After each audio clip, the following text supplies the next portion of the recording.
حضور نے فرمایا اللہ کی لعنت ہو ان پر جو لباس پہن کے بھی ننگی ہوتی ہے۔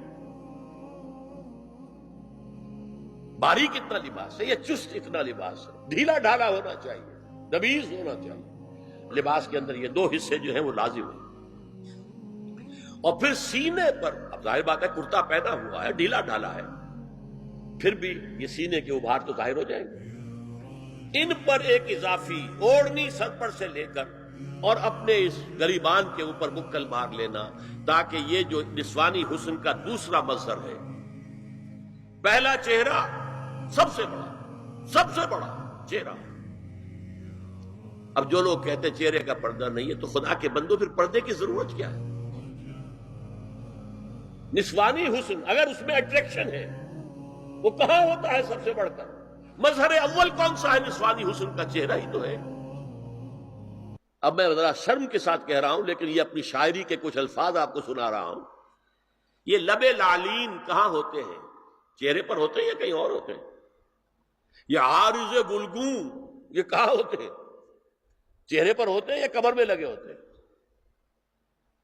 یہ چاہے زقن، تھوڑی میں اگر کچھ کھڈا پڑا ہوا ہو، چاہے زقن، یہ تعریفیں جو شاعری میں ہوتی ہیں، یہ کہاں ہوتا ہے؟ یہ مژگاں کے تیر یہ کہاں ہوتے ہیں؟ یہ نرگسی آنکھیں یہ کہاں ہوتی ہیں؟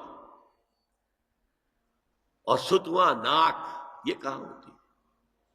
چہرہ ہی تو ہے نا۔ سب سے بڑی اٹریکشن تو چہرہ ہے، اسی کو نہ چھپایا تو پھر اور کیا چھپایا؟ ہاں، دوسری چیز چھاتی کے ابھار بہت اٹریکٹیو ہوتے ہیں انسان کے لیے۔ اس کے لیے یہ ہے کہ وَلْيَضْرِبْنَ بِخُمُرِهِنَّ عَلَى جُيُوبِهِنَّ، کرتا بھی دبیز کپڑے کا ہو، کرتا جو ہے ڈھیلا ڈھالا بھی ہو، شلوار اور دبیز تر کپڑے کی ہو، ڈھیلی ڈھالی ہو، اور اوڑھنی کا بکل جو ہے اپنے سینے پر مار لیا جائے۔ اب اس کے بعد فرمایا وَلَا يُبْدِينَ زِينَتَهُنَّ إِلَّا لِبُعُولَتِهِنَّ۔ اب یہاں یہ زینت کا لفظ آ رہا ہے چہرے کے لیے، اور چہرے ہی میں کچھ سنگھار بھی ہوتا ہے۔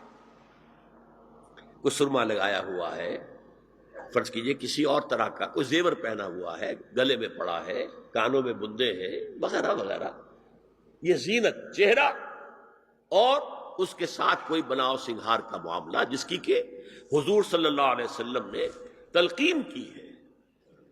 عورت کو گھر میں بن سور کر رہنا چاہیے، شوہر کے لیے ایٹریکٹیو رہنا چاہیے۔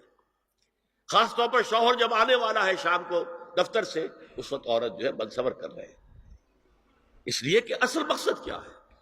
جتنی بھی انسان میں سیکشول انرجی ہے وہ مرکوز رہے شوہر اور بیوی کے درمیان۔ یہ فلسفہ ہے، ادھر ادھر نگاہ جائے نا۔ جتنا یہ bond of love in spouses کے درمیان مضبوط ہوگا، اتنا ہی خاندان کا ادارہ مضبوط، صحت مند اور اگلی اولاد کی تربیت کے لیے مثبت ماحول۔ اب ان کے لیے کہا گیا کہ چہرے کی زینت، اور چہرے کے اوپر اگر کوئی بناؤ سنگھار ہے، زیور ہے، تو اس کی زینت نہ ظاہر کریں۔